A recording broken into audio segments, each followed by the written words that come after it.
அவரே அரண். ஒருமுறை ஹாட்டா என்ற பணித்தளத்தில் சமூக விரோதி ஒருவன் நம்முடைய பள்ளியில் பூட்டு போட்டு சபையின் ஊழியரையும் மற்றவர்களையும் பயமுறுத்தி காரியங்களை கெடுத்து கொண்டிருந்தான்.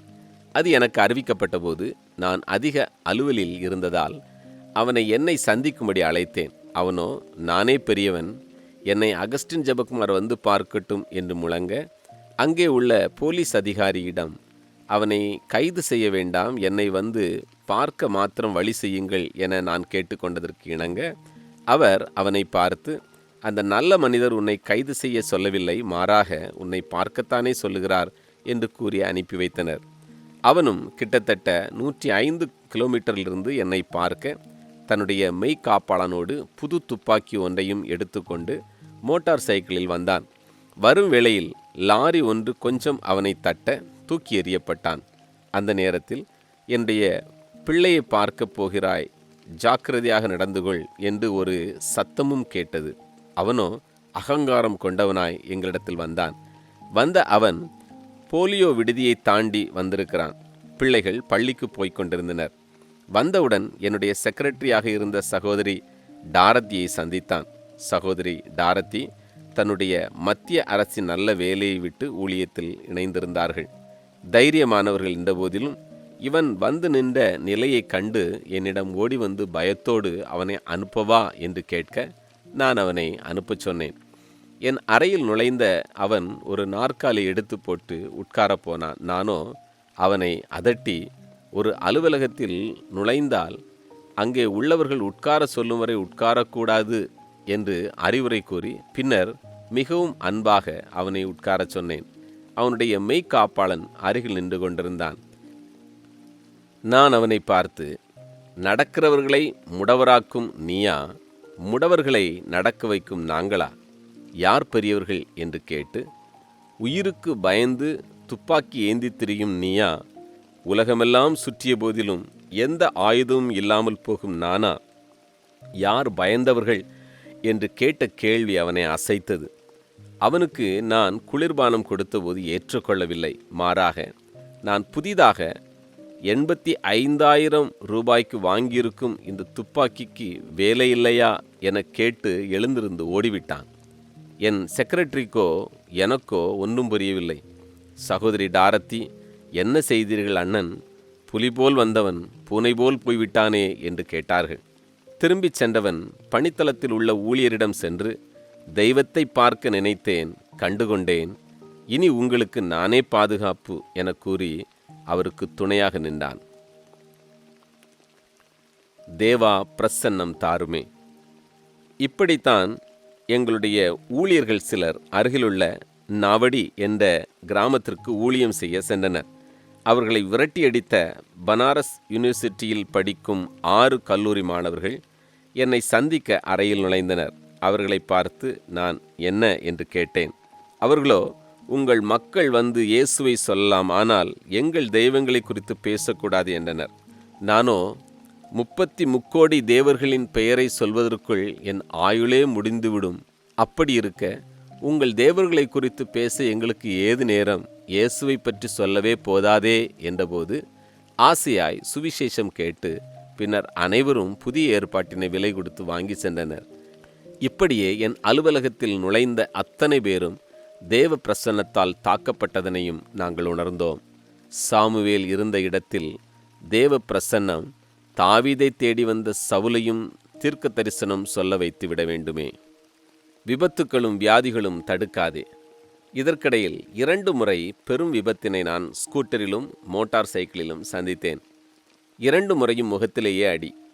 23 தையல்கள் ஒரு முறை போடப்பட்டது. 2ஆம் முறை 4 பற்களை இழந்தேன். சத்துரு என் மீது கோபமாக இருப்பதனை மாத்திரம் அறிந்தேன். என் மனைவியும் காலிலே எக்ஸிமா கண்டு மிகவும் வேதனைப்பட்டாள். சிறு வயதில் அவள் எக்ஸிமா வியாதியினால் முழு உடலும் பாதிக்கப்பட்டிருக்கும் வேளையில் வீட்டின் அருகில் உள்ள ஓடையில் இந்த பிள்ளையை போட்டுவிடலாமா என அவளுடைய தாயார் அவளுடைய கஷ்டத்தினை பார்த்து நினைத்ததுண்டு. 3வது குழந்தை பிறந்தபின் உடலில் ஏற்பட்ட பலவீனம் மீண்டும் அவளை தாக்க, கால்கள் வீங்கி எப்போதும் தண்ணீர் வடிந்து கொண்டிருக்க நடக்கக்கூடாமல் மிகவும் வேதனைப்படுவாள்.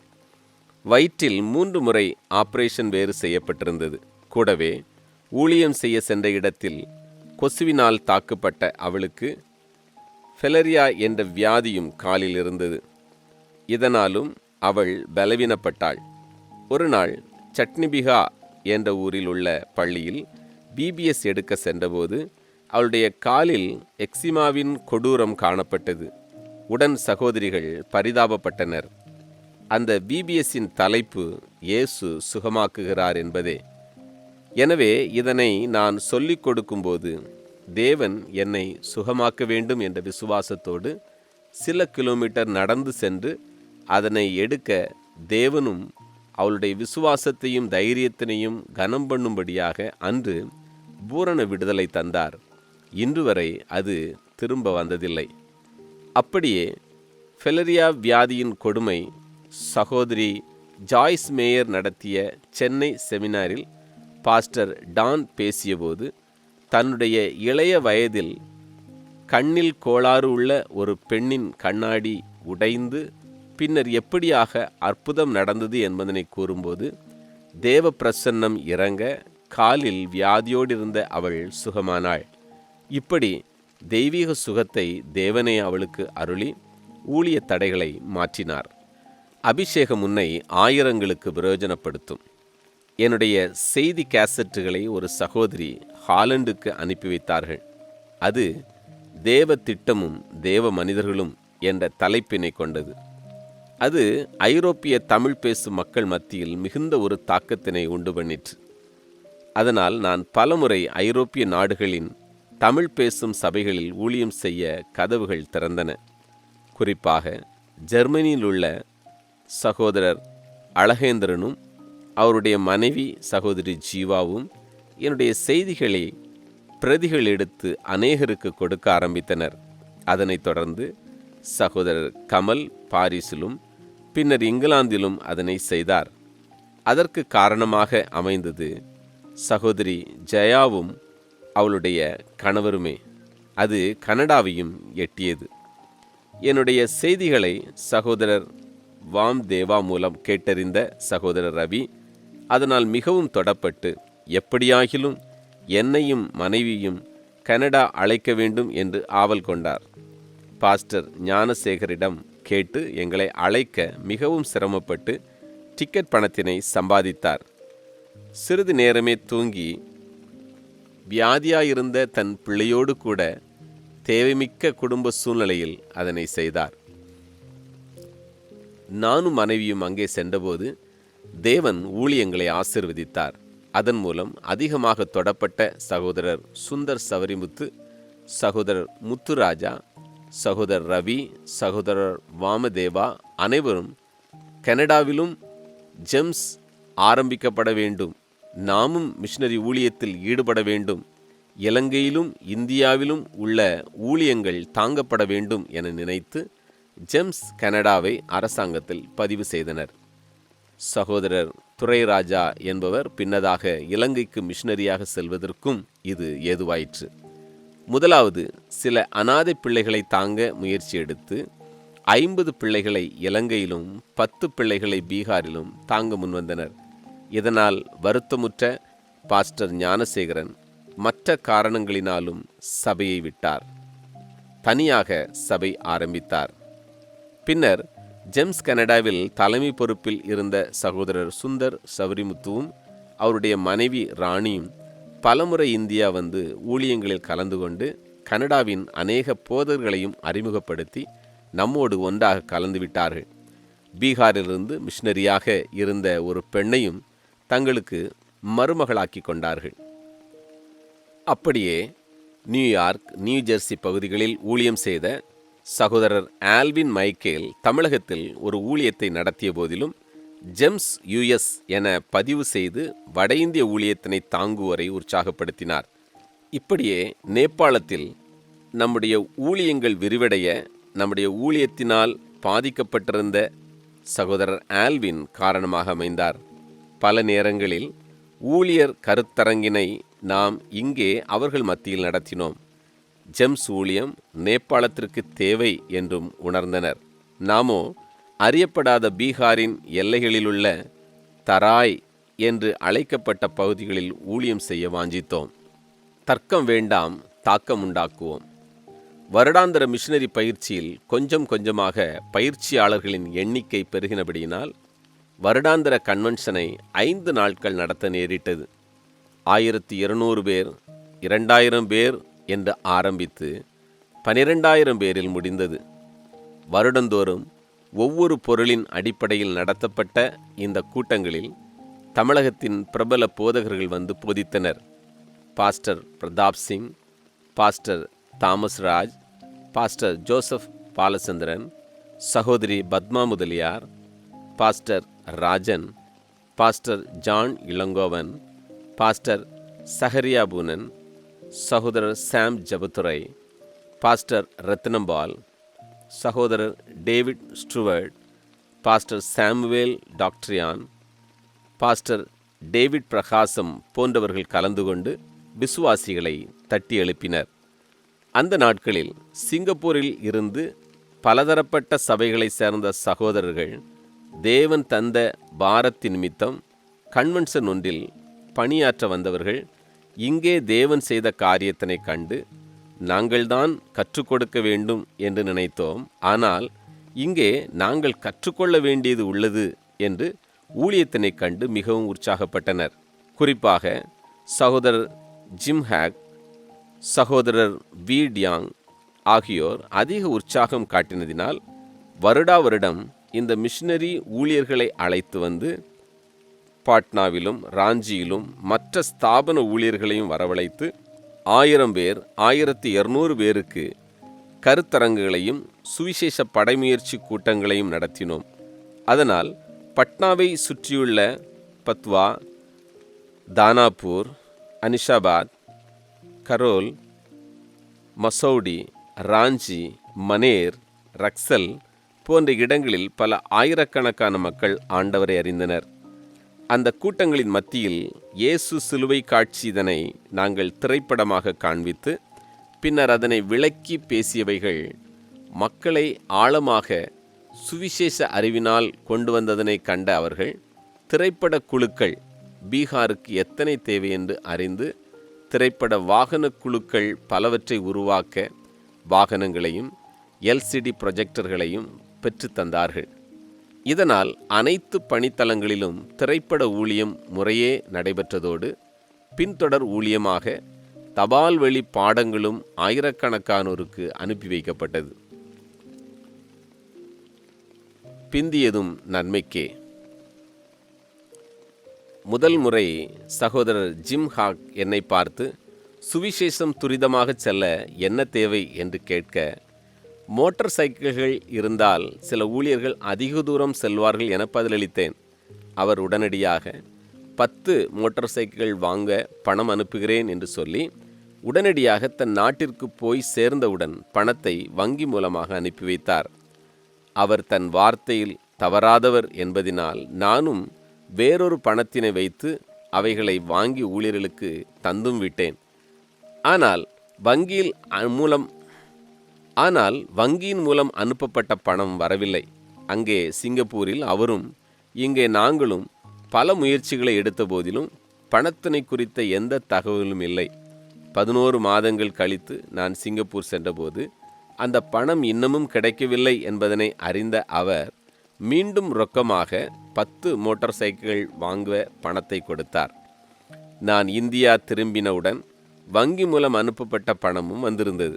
உடனே நான் அவருக்கு தகவல் தெரிவித்து அந்த பணத்தினை திருப்பி அனுப்புகிறேன் என்று சொன்னபோது, இல்லை, மேலும் 10 மோட்டார் சைக்கிள்களை வாங்கிக் கொள்ளுங்கள் என்று அவர் கூறினார். தேவன் சில வேளைகளில் அதிக ஆசீர்வாதம் தர இப்படித்தான் கிரியை செய்வாரோ. பாதுகாப்பும் பறக்கும் படையும். சுவிசேஷ கூட்டங்கள் அனைத்திலும் பல்லாயிரக்கணக்கான மக்கள் வந்தனர். மசௌடி பட்டணத்தினை நான் ஒரு நாள் கடந்து போக நேரிட்டது. அது ஜஹனாபாத் என்ற பட்டணத்திற்கு அடுத்ததாக 14 கிலோமீட்டர் தூரத்தில் உள்ள சிறிய பட்டணம். தீவிரவாதத்திற்கு பேர் போனது. கிட்டத்தட்ட 4 தீவிரவாத குழுக்களினுடைய அலுவலகங்கள் அங்கே செயல்பட்டு வந்தன. சாயங்காலம் 5 மணிக்கு மேல் ஆள் நடமாட்டமே இராது. ஆனால் தேவனோ அந்த பட்டணத்தில் கூட்டங்கள் நடத்த ஆயத்தப்படு என்றார். நான் என் சகோதரர்களை அழைத்து அதனை கூறியபோது அவர்கள் திகைத்தனர். ஆயினும் அண்ணன் விவரமில்லாமல் செல்லமாட்டார் என நினைத்து ஆயத்தம் செய்தனர்.